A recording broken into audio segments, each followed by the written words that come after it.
This week on the podcast, I am joined by Harrison Smith. Harrison is a real estate agent. Actually, he's the guy that got me into podcasting a little over a year ago. He's already been on the podcast, but he's back again to talk about some of the things that he has going on in his business that I think is a little bit different than a lot of other realtors out there in terms of marketing, building a digital presence, and just kind of growing business statewide. So I had a great conversation about that, talked a little bit about productivity. That's something that I put a call out for, looking for people to talk about productivity. It's something I'm kind of into at this moment. So we talk a little bit about that. So there's definitely some nuggets spread throughout this episode that I think if you give a listen, you'll really enjoy and get something out of. As always, this is the Randy Forcier podcast. You can do me a favor and subscribe to the podcast on Spotify, Apple, and YouTube. Would really appreciate that. Also on Instagram and Facebook under the Randy Forcier podcast. Appreciate everyone's support. Thanks so much for listening. It means the world to me. Things are going really well with the podcast, continually getting better and better guests, and appreciate all the support. So thanks again. Here's Harrison.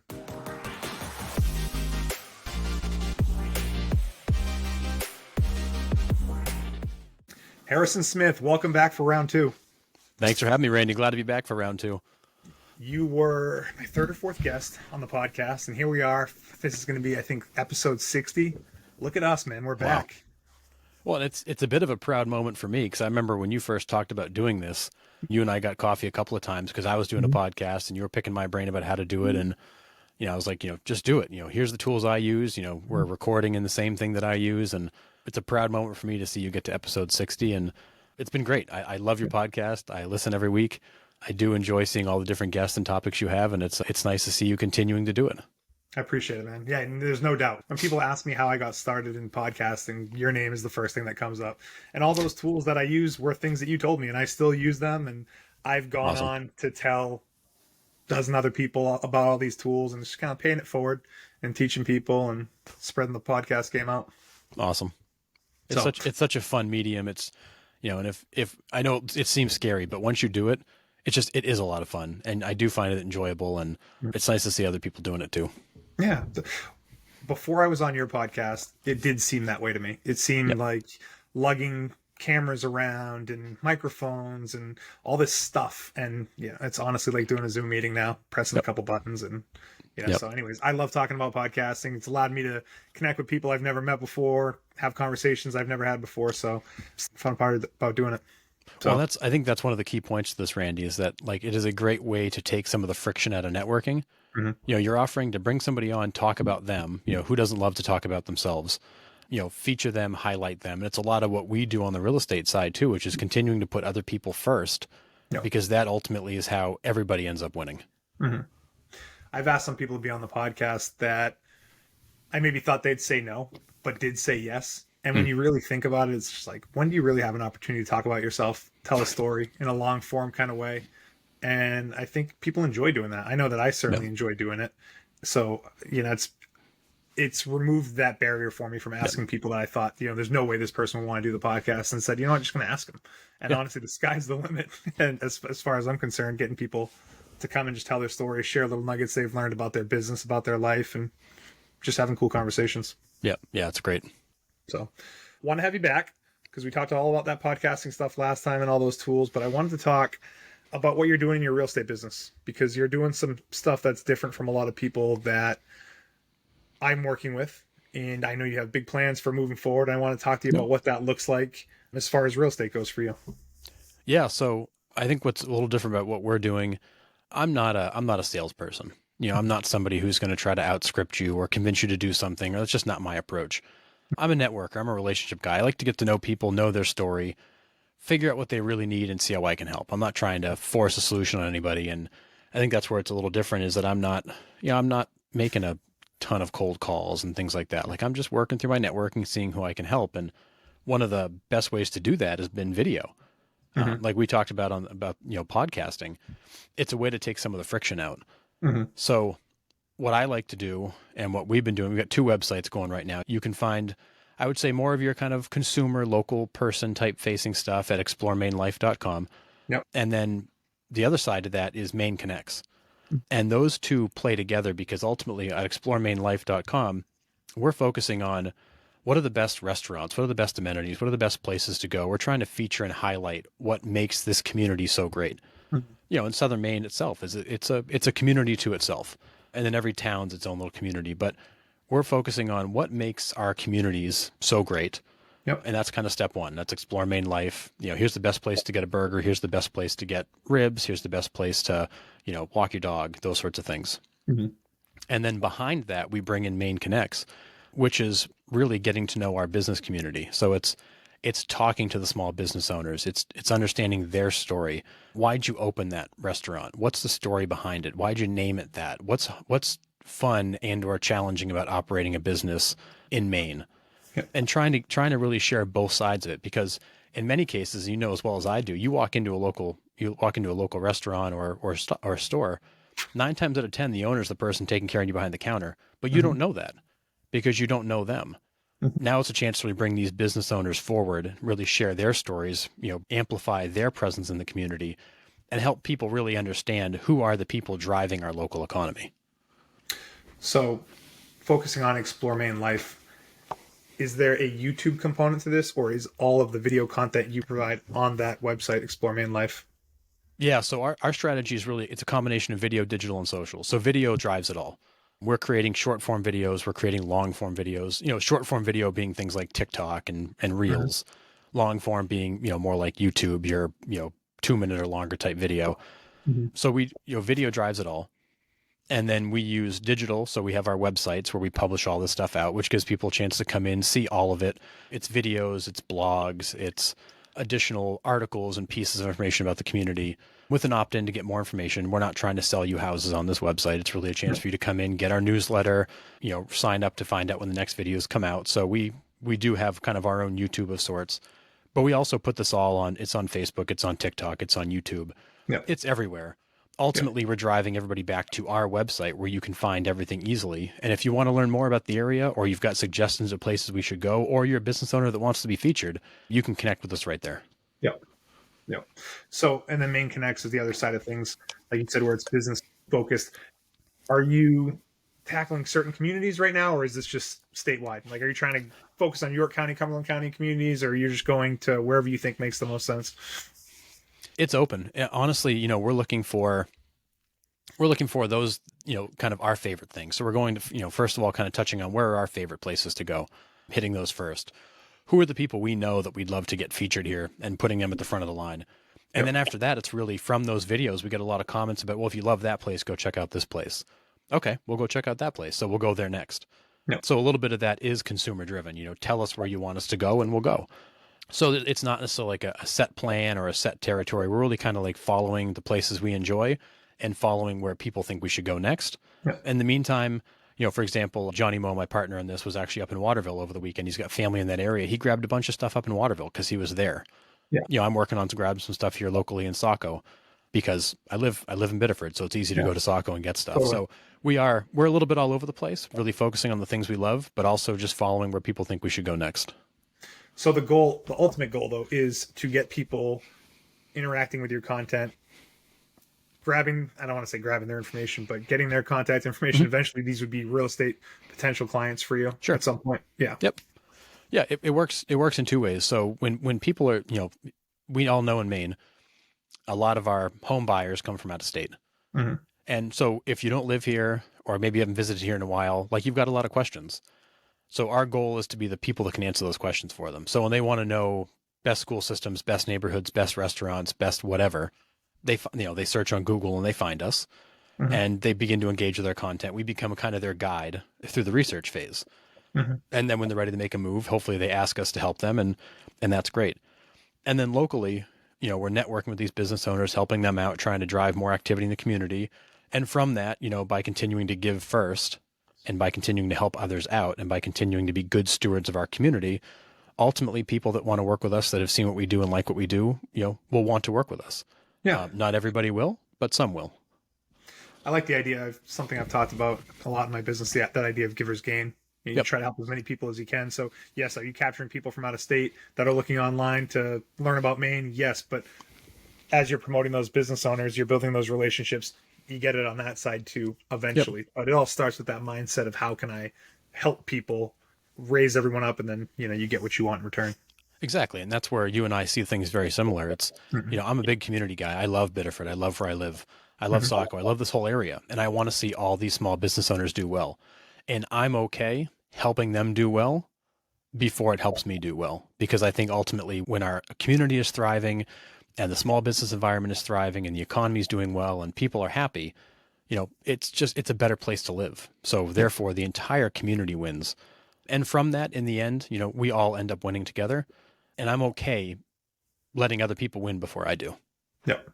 Yep. So what is your vision for this stuff? Is this something where you're just going to get all corners of Maine covered in Explore Maine Life and Maine Connects, or do you have bigger visions for that? Yeah, I have bigger visions for that. Obviously, it's easy to start in Maine because we're here. So the focus is in Maine. I love Maine. I will always live in Maine. I might like to live in Florida for part of the year, but I'll always live here, right? Yeah. Love Maine, love what our communities have to offer. So, we're focused very hard on Maine right now. We're beginning to do some work in New Hampshire through Explore New Hampshire Life. And we're looking for somebody in New Hampshire that might want to take that New Hampshire Connects concept and place it there because I view that platform, that Maine Connects platform, as something that people can put anywhere. You can do that in any state. If you want to become the small business networking person, you can put that in any state. So similar to you go to BNI. I view Maine Connects as a digital version of like a BNI. Business owners come in, we share their stories, we connect, we share referrals, we're able to trade contact information, able to help each other out, and it becomes a big digital networking platform. And that can be put into any county or town or city or state and can really take that networking concept and whoever wants to run with it, whoever wants to be that kind of chapter president of sorts, allows them to establish their own networking presence wherever they might live. Yep. And we're working with agents right now we've got agents in Pennsylvania, Georgia, Alaska, Oregon. We got people all over the country, Ohio, that are working with us to do exactly this in their communities. Because of it, they're seeing their business blow up. Yep. Because they are continuing to get in front of the community, share great things, tell good stories. People engage with them and they earn their trust. And because of that, they view them as the person I want to work with. You're clearly the community leader. You're the super connector here. I want to work with you. Yep. And because we're always featuring other people, it shows our ability to connect with people, help people, but also the fact that we know about the area that we live. Yep. Yep. So you're building up the brand right now, and this is something you hope to grow in time. How hard is it on the tech side of things? Do you have people that you are working with to create this stuff, these templates, these things that you can apply in other parts of the country? Yeah, we do. So, thankfully, John Mazzillo, Johnny Moe, my partner in this, had started down this path in 2020. Obviously, COVID changed everybody's plans. So he and I connected. We hosted an event last fall. I invited Johnny Moe to come to that to talk about this. We started talking about that afterwards and decided to join forces and work together on it because I saw a very similar need and was already starting to do some of this locally. So it made sense to join forces and turn this on. But we do have a team. So when somebody calls and says, hey, I want to do what you guys do, the answer to that is, okay, let's get some information about you to make sure you're the right fit. But what they're plugging into is a team that does this all for them. So what we have is we have a team that does all the keyword research to say, hey, this is what people are looking for. Let's make videos about this topic or this type of business. Well, let's write you a script so you know what you're going to go in and say, or at least give you the talking points you want to make or the questions you want to ask during that interview. Now you go record the video, you send that back to us. We're going to edit that video.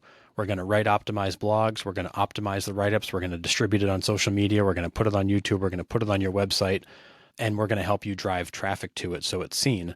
And our team does all that. And this is built off the back end of a Chime CRM, a Chime IDX website. So people can still search for houses on your website. If the person that wants to do this isn't a real estate agent, and we've had a lot of people that aren't real estate agents ask to do this, we just turn the IDX feature off.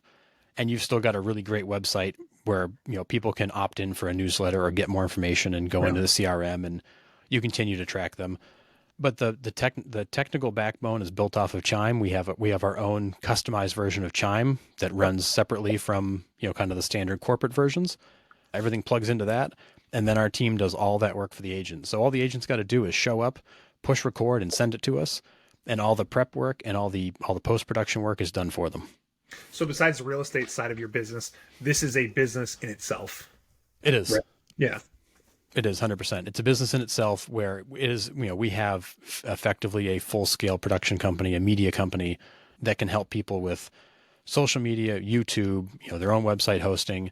And really, we're big proponents of building out that personal brand. A lot of agents right now are asking us, what brokerage should I be at? Should I join a team? And the answer to that is it doesn't matter. The consumer is hiring you. They don't care if you're at Remax or Coldwell Banker or Keller Williams. They just don't care. they're hiring you. It's similar for you, Randy. When people come to Randy, they're hiring Randy. They're not necessarily hiring Norcom. Norcom's I great. bet you 50% of the people I work with don't even know that I work for Norcom, or I they was just forget going to it. say, Okay. Yeah. yeah, I was going to ask you, do you know how many people even know you work at Norcom? No, totally. You really are building your personal Yeah. brand in this business, and not even just real estate or mortgage. Like most businesses, where it's a personal thing. Like people are working with you as the individual most of the time, not the company Yeah. necessarily that's behind you.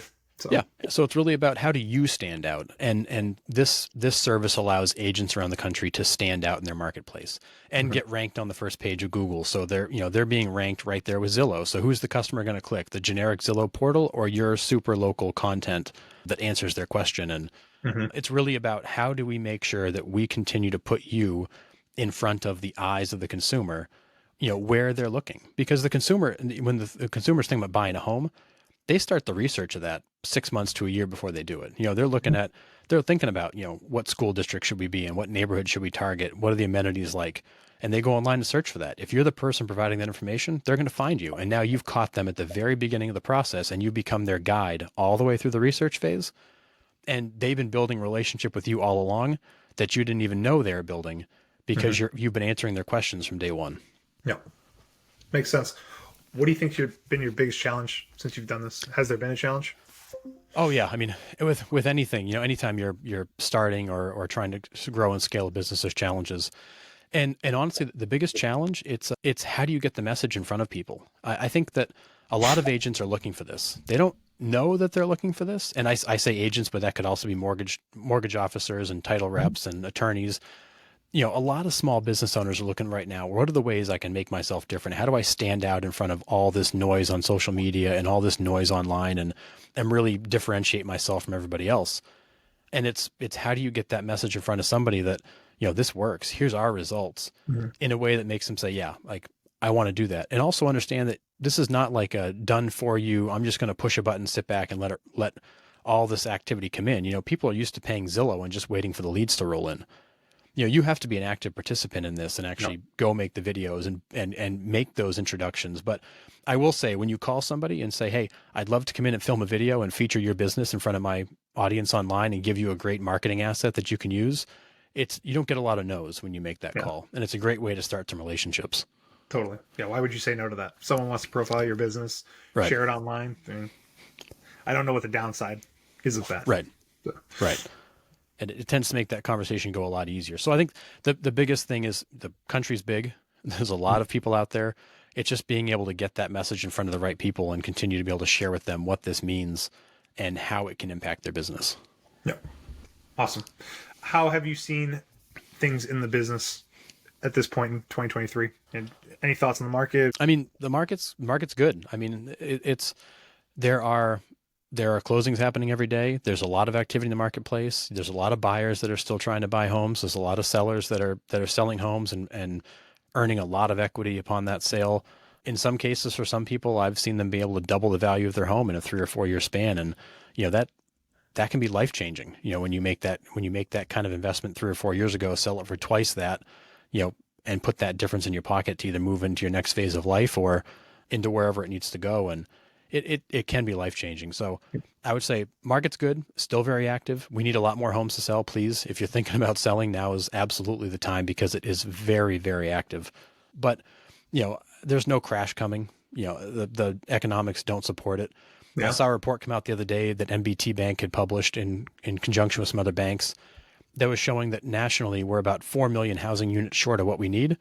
And Maine itself is now about 15,000 housing units short. yeah, That same report was done back in 2015. We were 6,000 housing units short in Maine. We're now 15,000 units yeah. short. So moved the other direction since then. Part of me Right. thinks that Maine is a little bit different than some of the numbers that you would see on a national level. Yep. There's some places that have started to correct a little bit, or things aren't quite as bad, but it does seem a little extra competitive in Maine for whatever reason. Very. An aging population that probably wants to stay in their homes, people from out of Yep. state that have discovered Maine through COVID and can work remotely. It does seem like it's a little bit more tricky to buy here right now. It is. It is. And there's a lot of factors. You hit on a couple of big ones. I think we saw people come here during COVID because they could get space and they could, get out of their high rise condo building and have a few acres of land and be left alone and they can work from anywhere. We've got an aging population that doesn't necessarily have a lot of great services for them here locally. That's changing. We're seeing more senior living being built, but But you that's have stuff a that lot of doesn't come people. up overnight. I mean, Right. even for what there is and what might be coming, it definitely doesn't happen in a No. blink of an eye. And I think we have a long ways to go. Yeah, it's a long process for sure.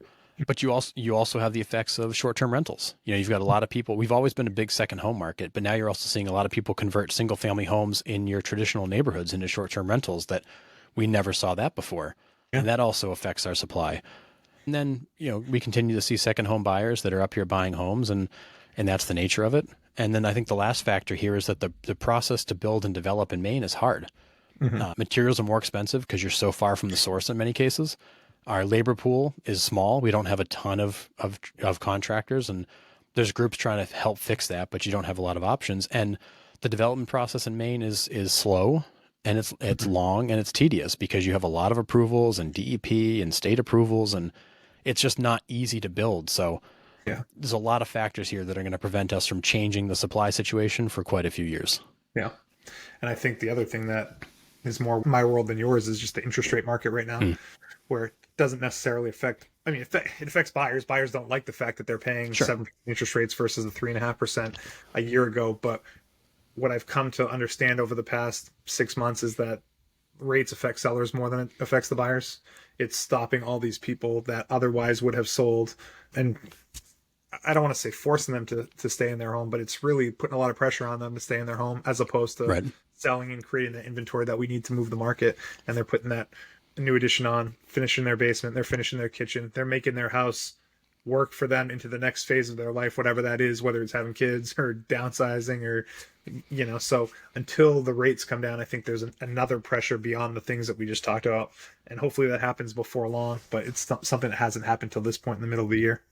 Yeah, no, it's a great point too, because when I'm a prime example of that. I refinanced my house a couple of years ago to a 2.875 rate. If I were to go on the market and buy my same house, I'd be in the sixes or seven, and my payment's probably $700 more per month, for the same house. Nothing changed, and really except for the rate. Yeah. So why would you do that? Right. Exactly. And I hear experts saying experts have a lot of opinions on this sort of stuff. It's just part of the deal in the business. But the rate that I keep hearing as the rate that's going to move the market is something in the low fives. So Yep. I don't know. We're still in that upper sixes, sevens range. Maybe by the end of the year, there's some talk of rates being back in that 5% range. I guess time will tell, but it's definitely something we're up against right now. Yeah, I mean, all indications are that at least inflation's heading in the right direction, so maybe we'll see some relief here soon. But I agree with you. I think it's probably end of the year, early next year before you see any real relief. But in the meantime, people that are buying right now at those 7% rates are going to have a great opportunity to refinance down the road. They're buying right now when it's a little bit less competitive, because when those rates drop to 5, the competition for homes, buyers are going to come back out, competition shoots right back up, prices start climbing again because we still haven't fixed the supply issue. Yeah, so don't get me wrong when I say that Yep. it's not competitive, because it's very competitive right Yes. now, even with rates at 7, but it will be that much more competitive when rates come back down. I just had a buyer actually went under contract yesterday, which I'm very excited for them. Oh, congrats. But they were one of 9 offers, and rates were lower. It's, 1 out of 20 offers, or one out of 20 offers that it has to be. And, so I do think if you're thinking of buying, it's not a bad time to buy. Just know that you're buying it at rates now, and there will be an opportunity to refinance in the future. And you're fighting a lot less people now than you will be when the rates are there. Yeah, that's what I'm telling clients right now. If you can afford it right now, then I would buy it right now, because the nice thing is this is the most you're ever going to pay for that house. Yeah. Because if the rates do go down next year or in 2 years and you refi and you can drop your payment, you won't pay more per month for your house than you're paying right now. And if you can afford it right now and buy when it's a little bit less competitive, it's only going to help you down the road.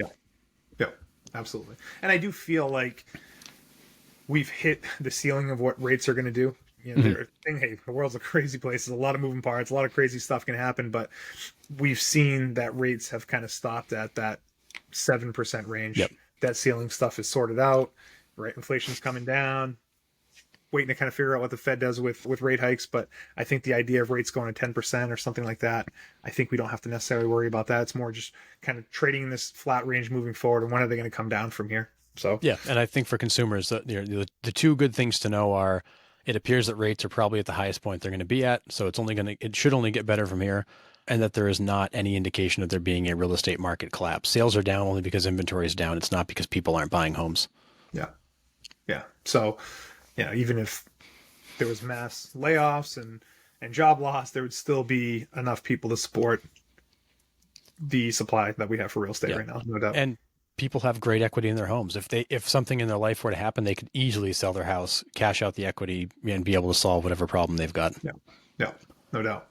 So it's been a hell of a year, an interesting year, but it's good that you're doing stuff with Explore Maine, Maine Connects, stuff that's outside of what people would normally do to try to find other ways to get business. And I expect things would be even that much better for you with these things a year from now. So it seems like you're laying the groundwork, the tracks to benefit from that stuff when things do turn around.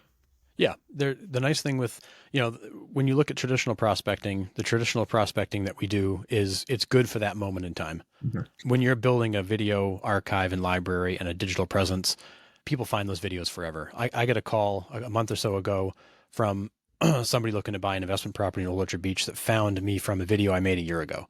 Mm-hmm. Like those digital assets live forever. Video is forever. Mm-hmm. The consumer will continually find it. So really, when you think about lead generation and prospecting, that sort of stuff lives forever. Whereas, the mailers and the phone calls are only good for the moment in time you make them. Totally. I actually see it with the podcast when I look at the Yeah. episodes that I put out and the ones that I did earlier on are still getting listens. Yep. It reminds me that, this is a good thing. Things kind of start to snowball and those things are doing the work for you, even though you did it a year ago, year and a half ago, 2 years ago. So it is a good reminder. Yeah. They're out there working for you forever.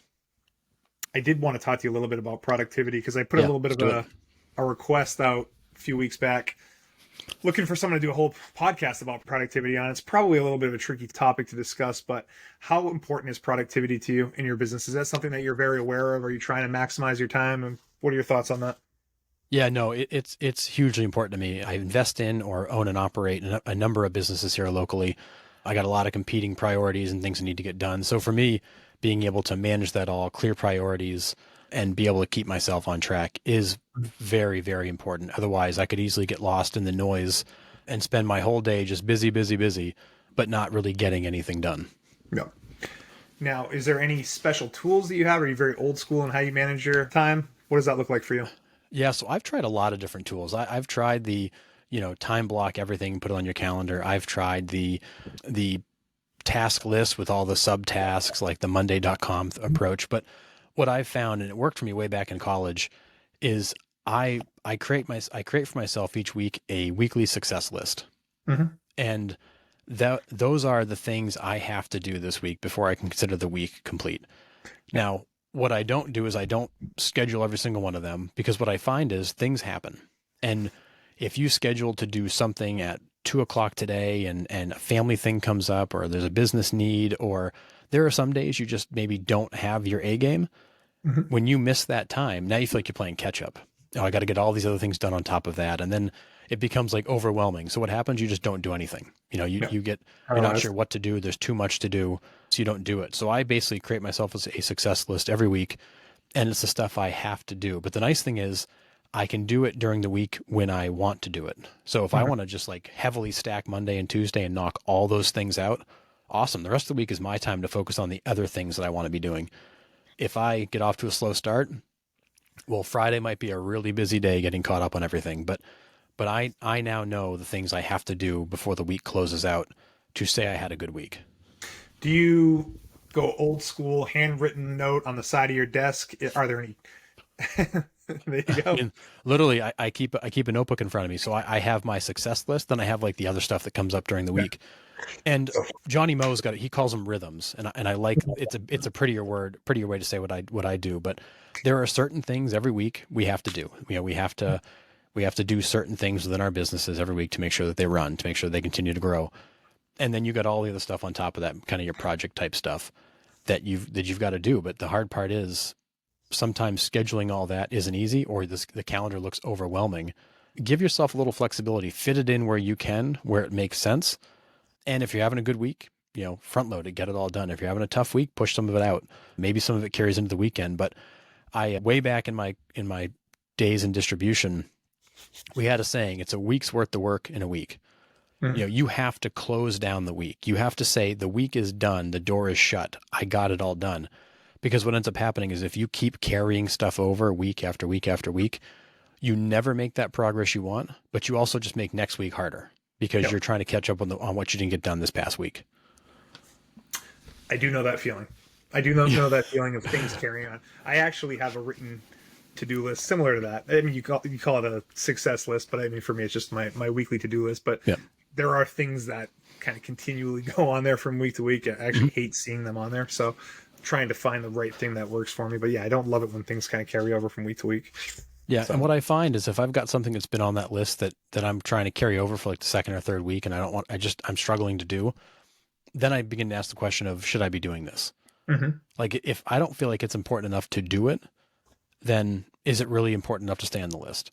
Yeah. Or is there maybe somebody else around me that I can say, "Hey, can you take care of this for me?"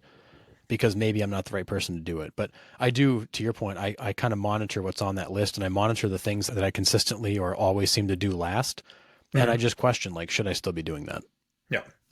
That is a great thought because that's not necessarily something I ask myself when I'm carrying something over on my to-do list for 3 weeks. Mm. I'm not saying what's the underlying reason why I haven't done this. Maybe I don't want to do this. Maybe it's not that important. Obviously, it's been on there for 3 weeks, and I think that that's a good learning for me. Having had this Yep. conversation, I should evaluate those things that linger on from week to week. And honestly, maybe it's just time to cross them off and forget about them as important things on my list. Yeah. And I keep a someday list on my computer. Hmm. And I do have things on that list that maybe I'll do someday, but there's things Hmm. I don't want to forget that I had the idea of doing. Yep. They're not important enough yet to hit the success list, but they're kind of in the background. And I go back and I evaluate that list every so often and say, okay, like, is that still something I could see being valuable? Yes or no? If it's a no, it goes. If it's a yes, it stays. Yep. And sometimes things that are on my success list week to week, I'm like, it's just not the right time for that. Like Yep. maybe now is not the right time for that. So it goes on that someday list and I get it off my weekly list. But I'm constantly evaluating what are my weekly items? What are my items to put on the back burner that I'll come back to someday? And what are the items that just need to get taken off because I don't want to do them. I don't see the value in them, or maybe somebody else is better suited to do them rather than me. And I just find them a new home. Hmm. Do you use a CRM in your business at all? Yes.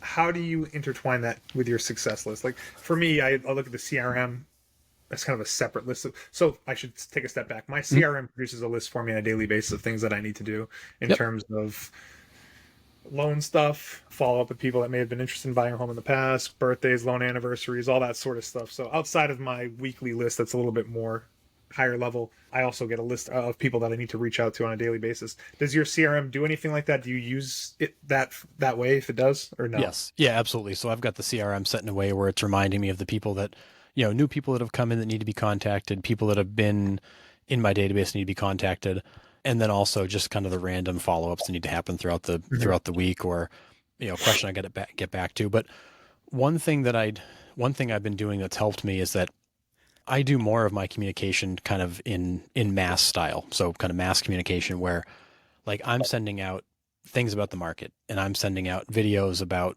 the area and I'm sending Mhm. out a newsletter with information about what's going on in the community. Like everybody's getting that.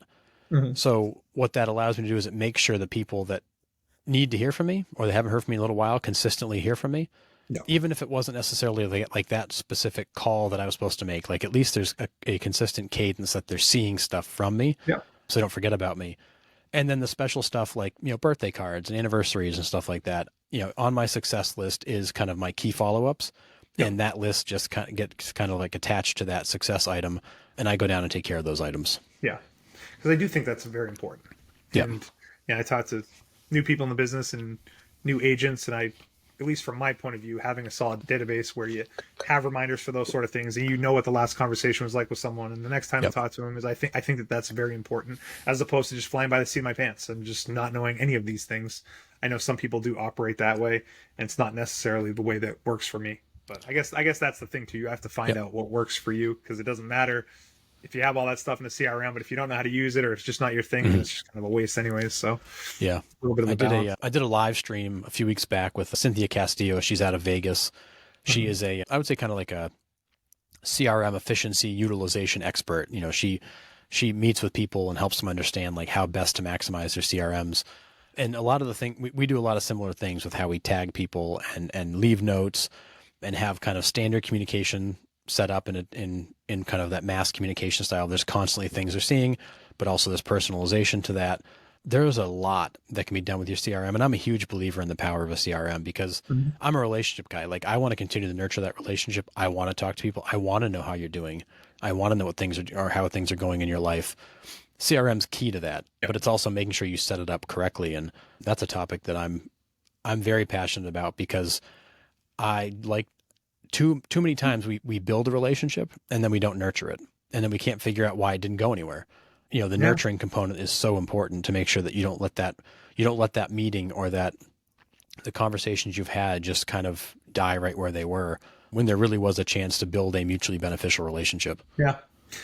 Such a good point, man. I feel like I'm great at getting new meetings with realtors, right? I'm Yep. meeting with realtors all the time.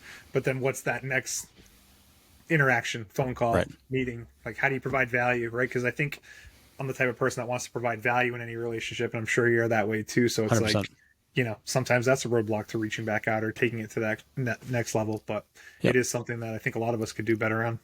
Yeah, and that's why, when you're communicating with people and you're adding value, even if it's mass communication, if it's a newsletter or a market update or something about the area, as long as you're bringing value, like people will stay engaged. Like they'll continue to watch, they'll continue to read your stuff, they'll continue to think about you and see you. But it's really when we layer on the personal touches, the phone calls, the curated content, the personalized message, the birthday card. Like those are the things that make people realize that, like, okay, you're not just a machine. Like you are a human being. Well, You actually care about them, and that's where you can really stand out mhm. when you not only bring them value day to day, but you also go to those extra lengths to give them those personalized interactions that show how much you actually do care.